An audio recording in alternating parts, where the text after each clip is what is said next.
A first look on Wilhelm Flusser's writing reveals the computer as a very dubious medium which affects the individual in a bad way. Quote, "Through the codes of technical pictures, the masses become illiterate," he writes in The Gesture of Writings, and continues, "The system analyst does not need to write because the computer works without an alphabet." And later, "But creation is a term defined by the computer studies, thanks to cybernetic apparatuses, and one can see that the machine is way more creative than any human can be if it is programmed by a human or another machine to be creative." In my following speech, I want to use these quotes for two considerations that are following Flusser, criticize and specify him. In the end, I want to define his particular use of the word programming, a term which he uses very often in his writings. At first, I'd like to emphasize that I don't want to criticize Flusser's use of technical terms like Bricmont and Sokal criticized the postmodernists' use of engineering and scientific terms. Merely I want to show that Flusser's use of the word programming eludes a relevant epistemological discourse. He isn't just a technophobic or a technical analphabet when he uses technical terms as metaphors. In his writings, The Alphanumeric Society from 1987 and The Emigration of Numbers out of the Alphanumeric Code from 1991, he describes language processing automatons in their mainly features. I quote, "We all don't need to write numbers anymore, neither we have to read them, because these practices had become degrading. Now it's our duty to manipulate the structure of the universe of numbers, that means programming the machines for their calculations. This step back from counting to analyzing and synthesizing of structures opens the door for formal thinking. Such thinking must become code to be articulated. It has shown that computers don't only calculate, but surprisingly they compute too. They do not only fragment algorithms into numbers, into bits, they also collect those bits and shape them to lines, areas, bodies, animations and sounds, and so on." Without its technocritical subtext, this quote shows that Flusser knows very well what programming is about. To set up a machine for the formal handling of numbers, that means building algorithms that can be used from the machine to manipulate the alphabet of numbers and to calculate any task which is calculable. Programming between Flusser's gestures of making and writing. The activity which the programmer performs to do this is a very special craft. It resembles writing, a gesture Flusser addresses in a particular chapter of his book. He defines writing as an act which can be used to let thoughts become reality in form of a text. For this purpose, the writer needs special materials, rules and ideas. The gesture of writing follows a specific linearity, especially when a typewriter is used to write with. Using a word processor, which Flusser discusses as a special case of typewriting, suspends this linearity because then there are two texts working together. The text surface, which is written and edited by the user, and the subtext, which rules this writing and editing of the surface. This second text is the program code. It has to be written too, and in practice it is written with computers as well, which let it become a recursion of itself. The programming language text on the subface has got a special purpose as communication tool and follows certain rules. Both distinguishes it from the surface text. Programming is indeed a kind of writing in the manual sense, but its text, the program code, does not only has to be saved and transferred, but also become operative to run the algorithms. So it is perhaps more related to another kind of gesture, the making. Making, in Flusser's theory, means the use of both hands in a dialectical movement to inform, transform or move matter with power, drive and incorporation of both hands. Especially if there is a physical translation, making becomes the most obvious form of Flusser's gestures. Therefore, I will analyze a specific programming language that carries the making in its name, the assembly language, which affects the computer hardware directly to make things. Next, I want to approach the gestures of writing and making from the view of computer science and linguistics. This will show which kind of writing and alphabet we are handling with, and how the programmer and the computer are putting these writings into operation to do something with. Do you write a program?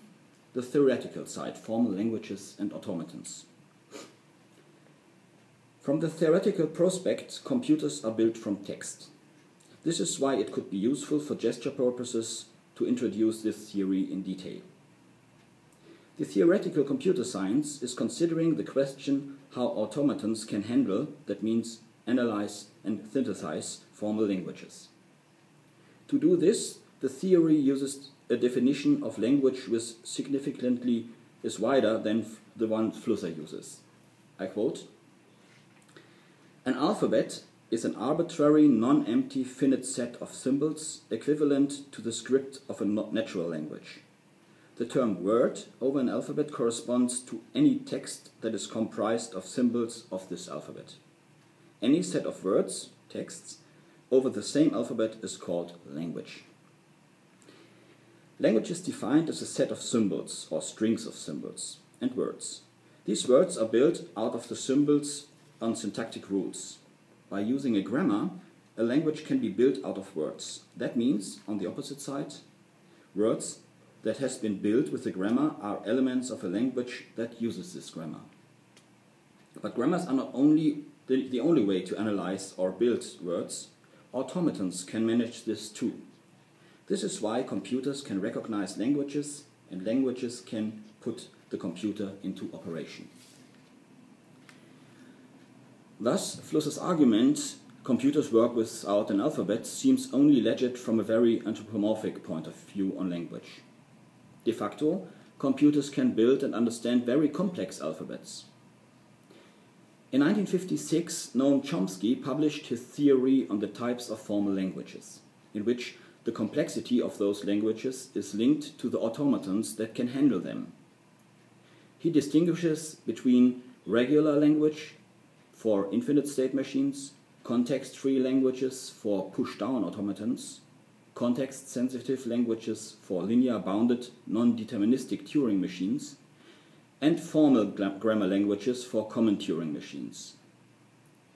These theoretical automatons can be implemented as real machines, in which case we are speaking of computers. Computers, as we are commonly using them today, are implemented common Turing machines. They can work with formal languages that are built out of unlimited grammars. That means the computer recognizes every word of a specific language, but it can't decide if a word that it does not recognize is an element of that language. This is the definition of the so-called halting problem. While writing a program, lots of words have to be recognized that afterwards must be analyzed semantically for assigning them to specific operations.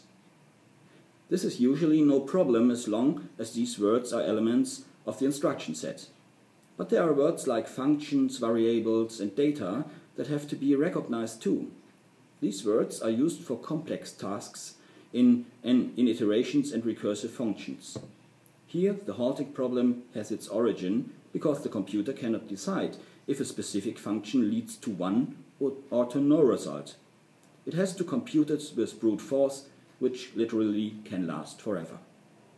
It falls to the programmer to define break conditions for loops to avoid the halting problem.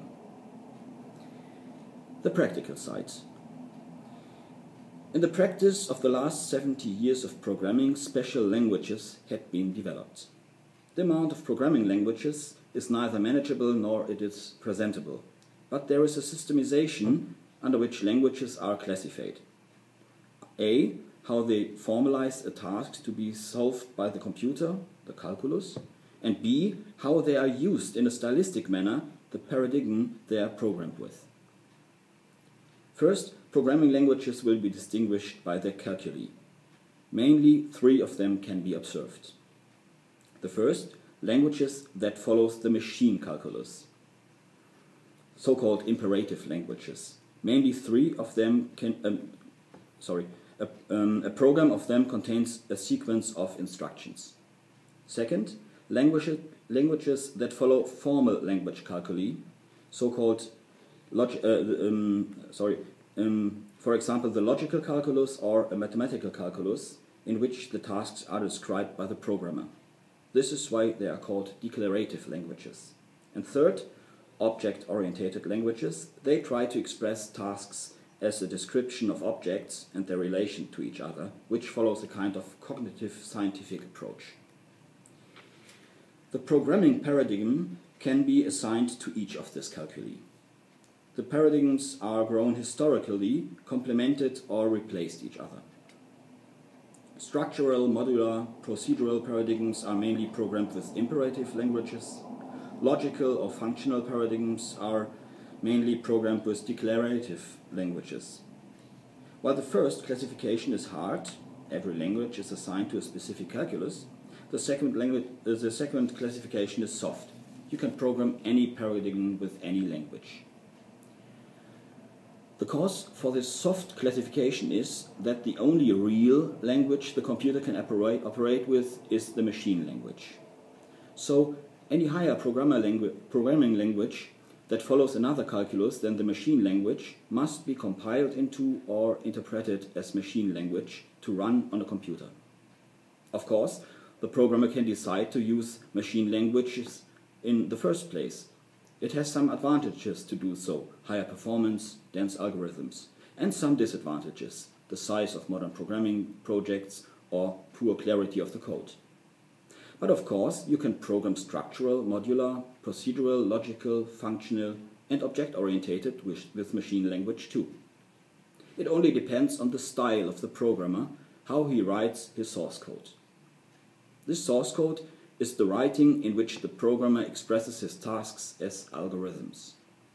To identify his writings as a special kind of text type would not solve the problem, because the purpose of a computer program is not to be written or to be read, but to be executed. What does the assembly programmer do? I want to focus on the execution of a machine language program, because it is the language with which the computer makes something. Its alphabet contains only two symbols, 0 and 1. Any word that could be built from them with distinctive rules is an element of this machine language.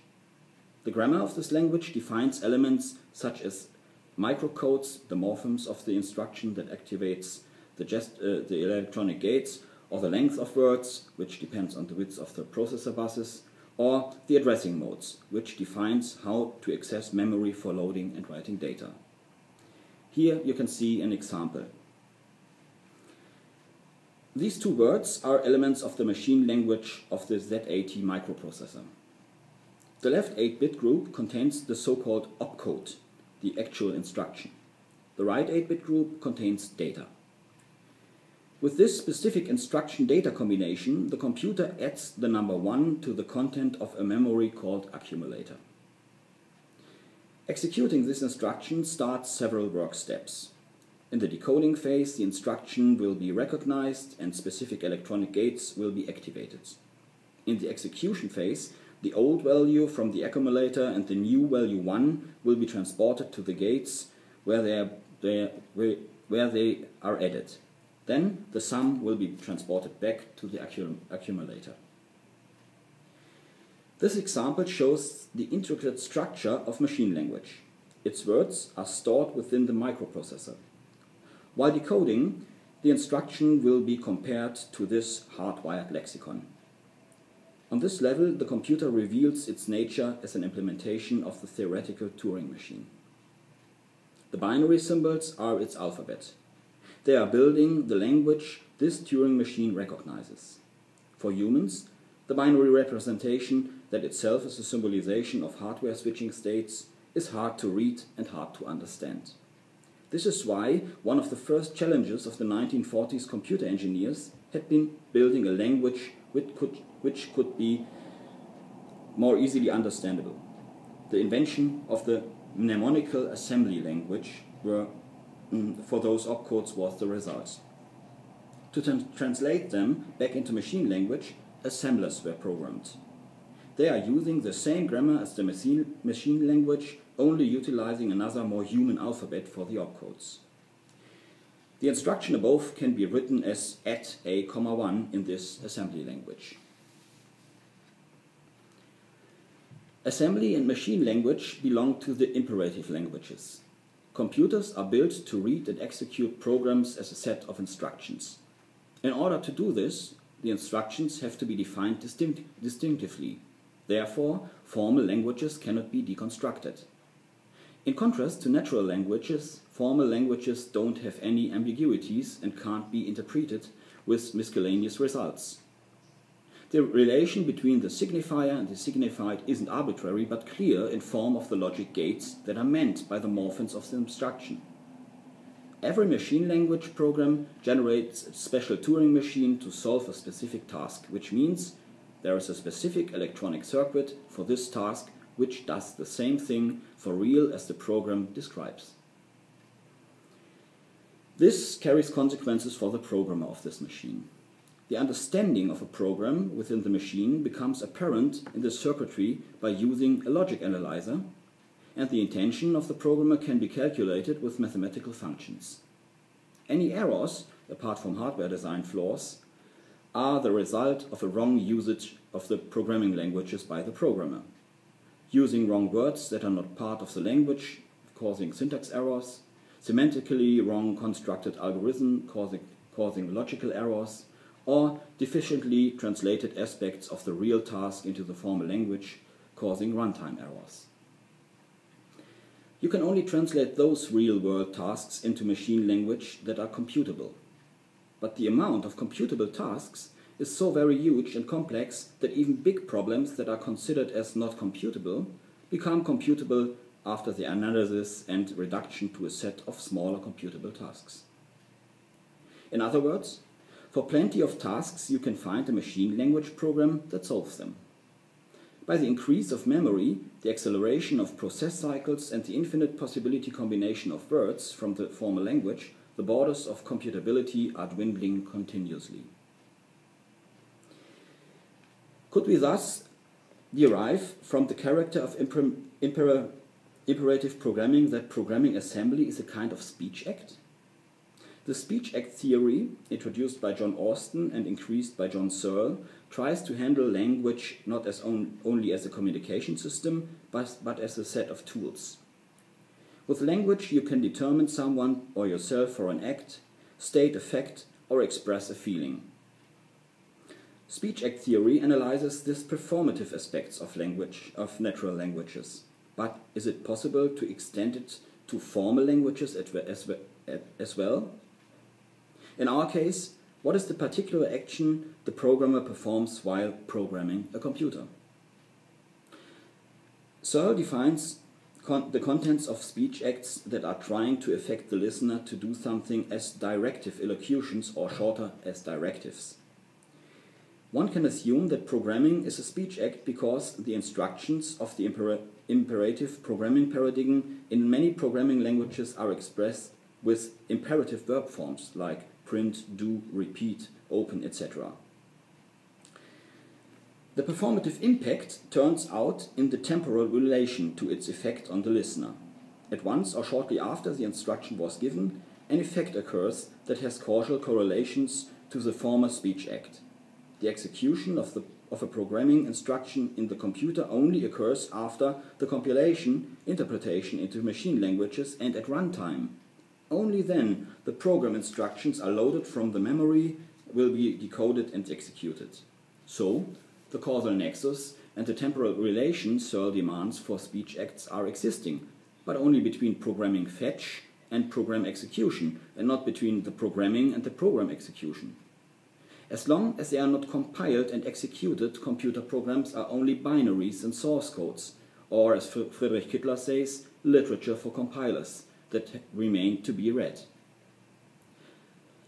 From this point of view, programming can't be a speech act between the programmer and the computer, because it is the computer itself that fetches the instruction from the memory to execute them.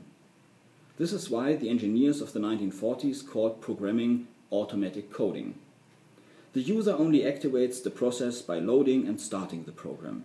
And this user hasn't to be the programmer himself, as we all know by using programs we didn't write ourselves. This temporal delay between programming and executing forms the basis of the software industry and the usage of the computer as a tool. Conclusion. Besides all of that, writing source code differs from writing a novel. Programming, in the sense of the theoretical computer science, means building a paper machine, a theoretical machine that solves a set of distinctive computational tasks. With programming, this process solely happens with symbols and with the power of thoughts. The programmer is in a mental state where he can think the functions of his program to find a proper paper machine for his task. Assembly programmers can't access abstract formalisms to do this. They must perform the functions of the machine manually. That is much more than the gesture of writing Flusser describes as a phenomenalizing of thoughts. Merely, it is a symbolizing of the operating machine. As we saw, the programmer does very little in a concrete sense of the word. At best, he presses keys, a gesture that physically can't be distinguished from typing text with a word processor. The actual activity isn't taking place in his hands, but in his brain. But following Flusser, the gesture of making also implies intellectual activities that results in a definition of programming, because in the process of writing source code, the assembly programmer projects and rejects algorithms, tests routines, searches and fixes bugs. By doing this, he builds, makes and assembles a paper machine within his head. Doing this, he is in close contact to the machine. He has to concentrate on it because the calculus and the paradigms of its language are differing in so many aspects from his own. The evolution of higher programming languages is based on the idea to humanize this process by implement concepts of natural languages or other calculi than the machine calculus. Only by doing so, the intimate process of programming can be alienated in a Marxist sense, and the idiosyncratic communication between the programmer and the computer can be abolished to transfer the act of programming into an economic act. For economical reasons, assembly languages are programmed today only by developers of higher programming languages, so one could say assembly programming abolishes itself. Other than formal languages, gestures are not clear. They must be interpreted and they can be deconstructed. And exactly this is the reason for our aforementioned problems of defining programming as a gesture of writing or a gesture of making. Rather than being one of them, programming contains aspects of both gestures. While writing source code, the programmer realizes his idea of the Turing machine. He is programming and transcending himself by using, that means speaking a programming language, to think like the machine. Besides this, programming contains aspects of making. Flusser argues that there is a connection between mental and manual actions, which are stored in the meanings of words like handle, uptaking, bearing, and of course assembling. Programming changes between writing and making, not able to be one without being the other two. This coincides with Flusser's use of the word programming as a metaphor. Strikingly, he often argues that not people are programming machines, but vice versa, machines programming people. In the introduction of his gestures book, he advises against using technical terms in humanities discourses to define artistic, ethical, or other interpretable problems of the humanities with causalities. If we do not want to blame him for self-contradiction, we can assume he tries to think as a cybernetic theorist. Cybernetics is the theory of control and communication in the animal and the machine, because both systems can be described in terms of programming as being programmed. The main differences are that machines are operating while people are performing, and the ability of animals and humans to not follow an instruction and to not perform, a choice the machine does not have. Programming in the sense of operating is neither a gesture nor a cultural technique. When Flusser blurs the difference between operating and performance by using the term programming in his manner, he provokes our belief in intellectual self-determination by simultaneously writing a science fiction about artificial intelligence. Thank you very much.